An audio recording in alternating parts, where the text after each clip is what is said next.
আপোনালোকে কিয় বৰ্ণনা হৈ আছে গম পাইছেনে আপোনালোকে মোৰ লগত গোৱা নাই আপোনালোকে যদি নাগা আমাৰ সেইফালৰ ছোৱালীখিনি কেনেকৈ শুনিব বাৰু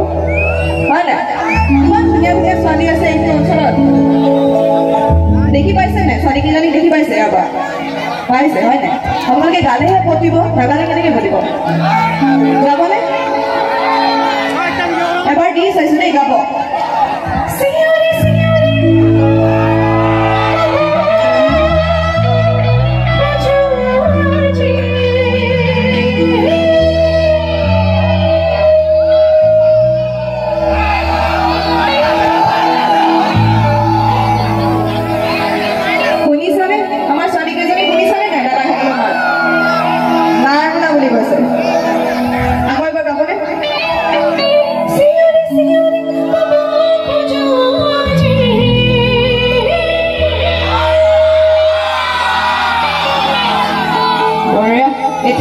এতিয়াহে যদি পতে পতিব আৰু দেই